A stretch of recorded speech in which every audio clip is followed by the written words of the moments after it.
maybe you grew up in a family unit where there wasn't a lot of maybe like deeper processing, but just emotional reacting. In conscious monogamy, the way that you communicate is by responding, not reacting, meaning there's a buffer in between when you're feeling triggered or even having any kind of feeling. You're not just off the cuff communicating, and you might think, oh, but that sounds unnatural or that sounds limiting. But what we're looking at is the lizard brain and the default programming. So if there's zero pause or zero conscious choice, conscious thinking, conscious communicating, you're just defaulting to that war norm, even if it's completely unconscious. Because I don't think intentionally you would be like, yeah, let me communicate from a paradigm of war. You know what I mean? That would be crazy. But in conscious monogamy, the way you communicate is by being intentional. You're responding, not reacting. And you're getting to the root of what are you needing. That's the general theme. Now let's look at communication patterns within unconscious monogamy. So this is the default paradigm where you're not really thinking, you're just kind of responding from your lizard brain. It's just whatever the automatic habit is, your default programming, that's where you're communicating from. So in unconscious monogamy, you're not really getting to the deeper layers of communication. You're just responding to the surface level reaction that you're having emotionally. And what I find as a phenomenon is when people enter the dating scene, they'll say, oh, well, I'm not going to show my crazy, quote unquote, until 6 months in, or until 3 months in, or until we say I love you or something, right? But this whole concept of showing your crazy, like your crazy side, is really saying like, at some point when I feel safe in the relationship, I'm going to unfilter. I'm not going to be conscious at all. I'm going to stop trying. And I'm just going to default to whatever dysfunctional pattern I learned from childhood. That's what that actually means, right? That's a translation.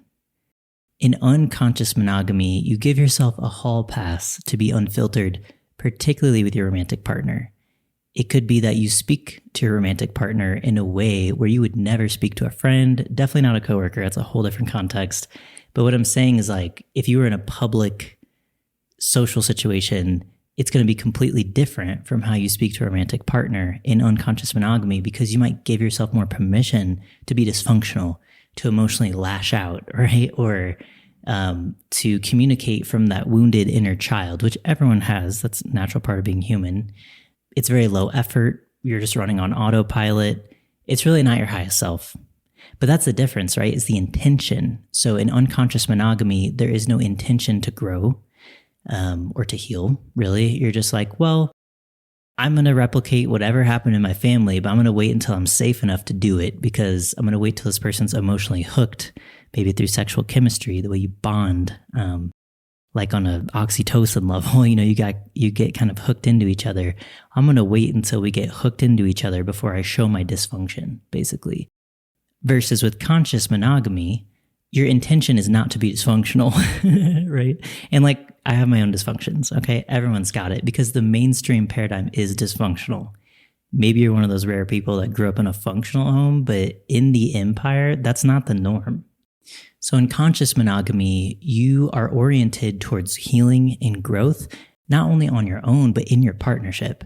And that is what makes relating so delicious, is it becomes actually a vessel for healing and growing. You can inspire each other's growth. And that's not the sole purpose of the relationship. That's just an added bonus, because there's so much more to life than just healing and growing.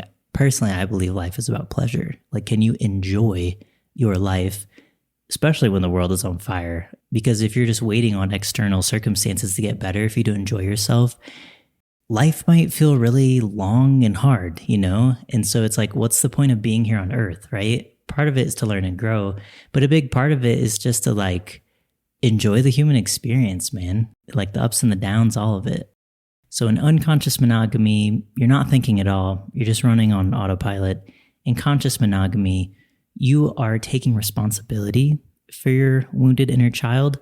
You're doing the reparenting, right? And you're communicating from your higher self. And conscious relating doesn't mean that you're communicating perfectly or you're communicating consciously 100% of the time. That's not at all what it is, actually.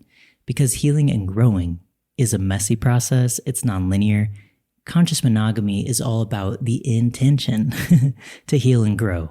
It's the self-awareness to reflect on, okay, what were my childhood dynamic? What was the family dynamic in my child growing up? What were the patterns? What was the family system? What role did I play? How did that impact my communication? You don't need to have all the answers, but it's getting into that curious inquiry about, where am I starting from? What is my default template? What is my default programming? And working with that. It's observing yourself and noticing, oh, I just slipped into some unconscious communication pattern, right? Whereas with unconscious monogamy, you're not tracking that thing. It's not important to you. Growth and healing just isn't a priority. You just want to live comfortably, right? You want to do the thing that's familiar and predictable, and you're not really living a life that's all about change and transformation, just ease and, I guess, familiarity. So let's get into some examples. The first unconscious communication habit is lashing out or attacking when you're feeling triggered. You can click right here to watch a full episode where I share 3 unconscious communication patterns with you that quietly erode your relationship over time, as well as 3 antidotes so that your relationship not only lasts long, but actually gets better and better over time.